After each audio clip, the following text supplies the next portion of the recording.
A new Muslim comes to you and says to you, I'm a bit confused about how much I can get involved with my existing family. They want me to join them for Thanksgiving, for Christmas dinner, for Easter. What are the guidelines? How can I keep them happy?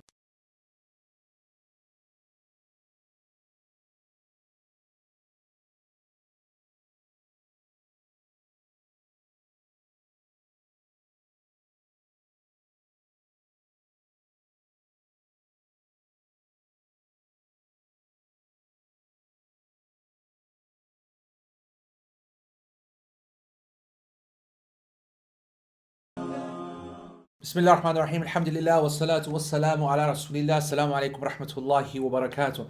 This is a very well-known issue, the mas'ala or the issue of what are the permissible gatherings that one can attend? What are the guidelines of actually maintaining family ties? You see, this is a very interesting aspect, not just because it's a real challenge for new Muslims with their non Muslim families, but because Islam is very unique amongst world religions in the emphasis that it puts on maintaining family ties. It's one of the biggest obligations. It's an entire science, it's a concept which is called Silatur-Rahm, maintaining the ties that the womb creates. And so it is from one of the greatest obligations. In fact, a person who breaks ties, the one who cuts off family members and so on, has actually performed what we call one of the kaba'ir, one of the serious, deadly sins. So we're happy that it's an obligation, and our understanding of that obligation is a very simple one. We are happy to keep them happy, whatever it takes to keep them happy, whatever member of the family is, whatever they want us to do, we will do it, as long as it doesn't lead to the disobedience of Allah subhanahu wa ta'ala. This is a very important principle in our deen, in the Sharia. لا طاعة للمخلوق في معصية الخالق. The Prophet ﷺ has already established this universal rule that there is no obedience to the makhluk, i.e. to creation, which leads to disobedience to the khaliq, to the creator. So it doesn't matter what expectations other people have of you. If you are to fulfill those expectations or to do those actions or whatever and make them happy, you obey them and make them happy, and it leads to disobedience of Allah subhanahu wa ta'ala, this act is haram, impermissible, and all you've done is end up a loser basically. You've just sold the religion and your values for a small price, and that's keeping other people happy, and they are not deserving of that. So here's the challenge. You are happy to do whatever they want as long as it does not lead to the disobedience of Allah subhanahu wa ta'ala. That's your understanding of maintaining the ties of kinship, maintaining the family ties. Their idea of maintaining the family ties is to make sure that you turn up at Christmas and that you turn up at Easter and that you bring the turkey on Thanksgiving, depending upon what country you're in. Now, to be honest, obviously there's a problem there because, frankly, in our deen, it's very, very clear that we do not contradict that at the creedal level. Meaning in our theology, meaning at our aqidah, from our belief system, is that we will not accept any kind of promotion or acceptance or even involvement in that which goes against the tawheed of Allah subhanahu wa ta'ala. Of course, Christmas is about us going against the deen of Allah subhanahu wa ta'ala as it is. Now, we know that actually the date of the 25th of December has got more to do with paganism than it has to actually do with the birth of Jesus or Isa alayhi salam or any kind of celebration of his birth.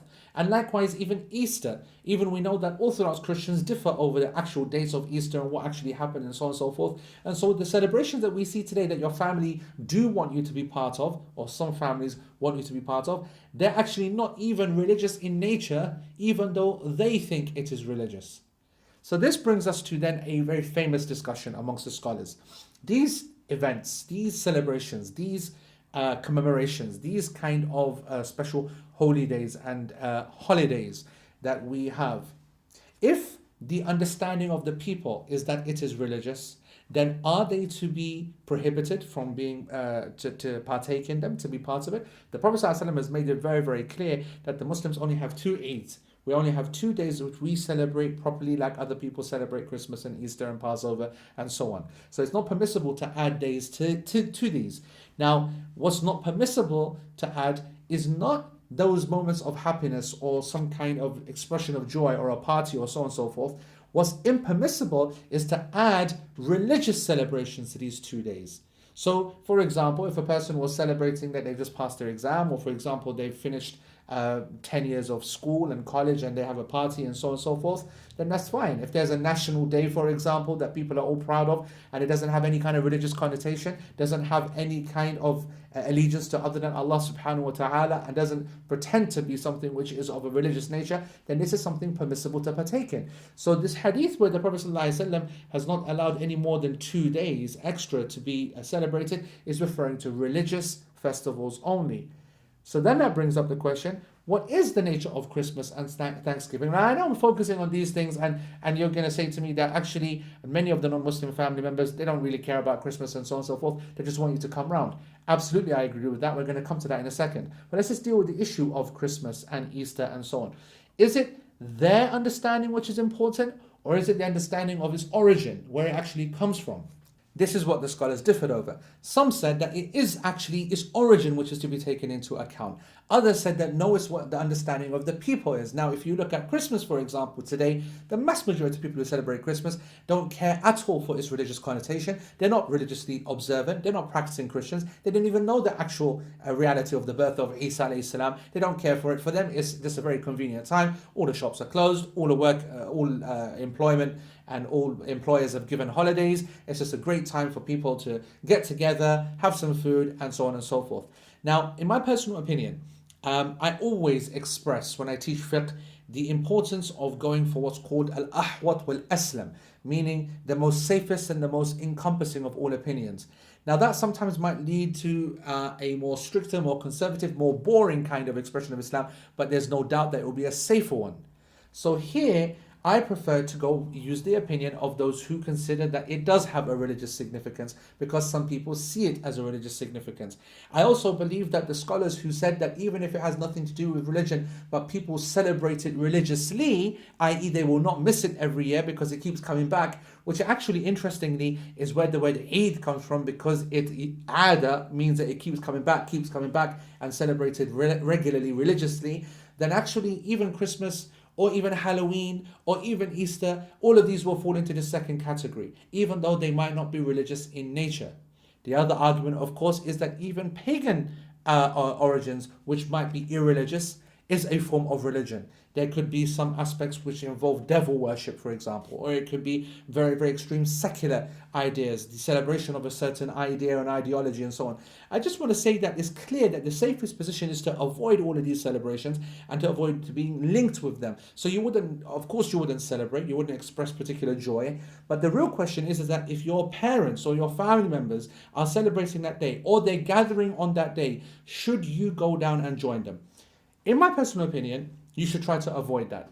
Every single person is to be dealt with on an individual level. Some parents would get very upset at that, and others would not care at all, because you're down there regularly so often, and for them it doesn't really matter. I believe that if your parents or your family members will take this very, very personally, and it's a very sensitive issue, then it's permissible for you to go and attend at their home a family gathering on one of these days. I do not believe that you are partaking in any form of religious celebration by being there. I do not think it is impermissible. Of course, one naturally has to avoid the obvious haram matters, such as, for example, eating any of the haram meat or drinking the alcohol. And likewise, a little bit extra on the alcohol side, if it's being offered on the table and being served, then one should avoid sitting on that table, because the Prophet ﷺ specifically prohibited one to sit at a table upon which alcohol is served.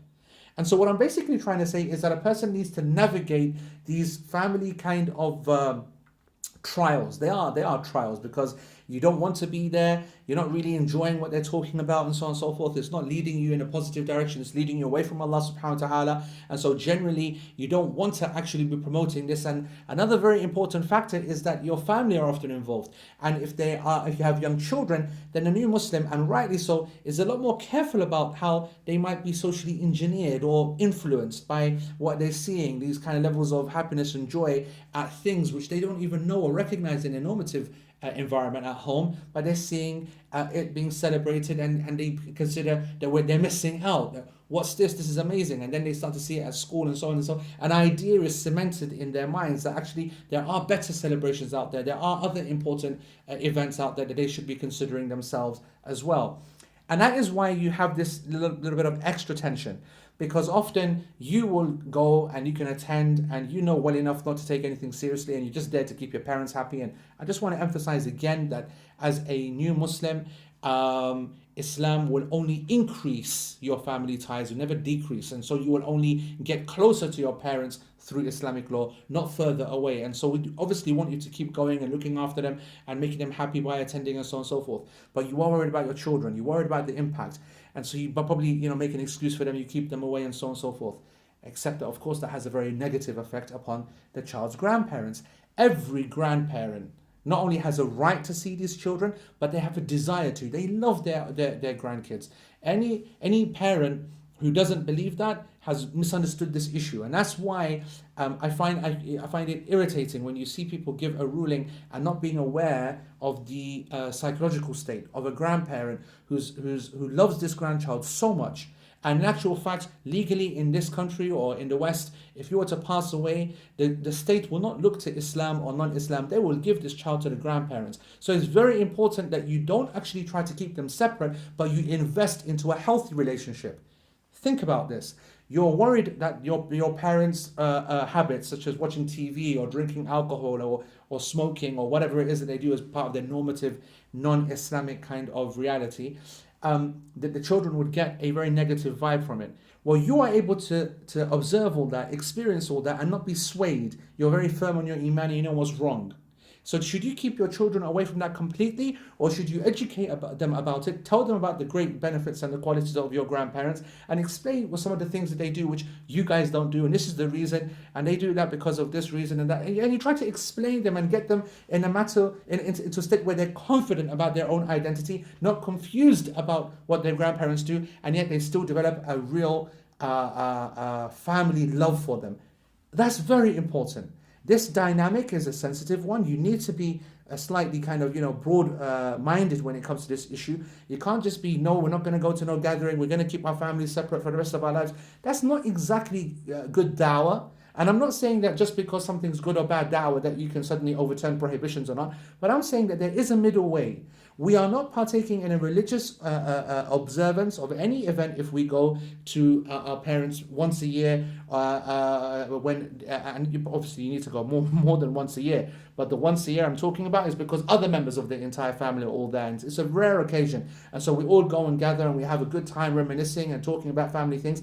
You don't have to get involved in the alcohol and the haram and the pork and so on and so forth. And you can keep your family in and out in a very controlled way. I just want to say to you that there is space for that. It is permissible to expose your family to that. But I believe with education. I don't believe in this concept of shutting the people away, not exposing them to anything, because then when they are exposed to it eventually, it then has a major impact upon them. For example, if you tell your children about the matters of sex and relationships and so on, better that it comes from you, a responsible Muslim adult that uses experience and understanding, than for them to find out from their friends, because the version that they get from their friends is not the one that you want them to go away with, and they will enjoy that more, they will experience with it more, they will play with it more, and that's exactly what you don't want. So this is a general rule in life, that you want to be in control of situations and not just keep banning people away and closing the doors. So I hope that you understand that, yes, this is a sensitive issue. There is a difference of opinion amongst the scholars. We need to respect that. But when you are giving your advice to this new Muslim, or if you are that new Muslim who's in this scenario, then I want you to know that if you do not have the ability and that relationship with your parents and family, so that they know that you don't celebrate Christmas and you don't really like these kind of gatherings and so on and so forth, then, and you don't feel that confidence that you can pull that off, then it's permissible for you to, as a minimum, get involved as a lesser of the two evils, so that the family ties are not broken completely. Yes, you don't get involved in any haram, and also a positive kind of relationship is developed with your children and yourselves with their own family members. Just because there's no commonality in religion doesn't mean that they are not family members, and there's a great right upon one and the children upon the grandparents, and the grandparents upon these children. So I hope that you understand this balance. Wallahu ta'ala a'lam. Wassalamu alaikum wa rahmatullahi wa barakatuh.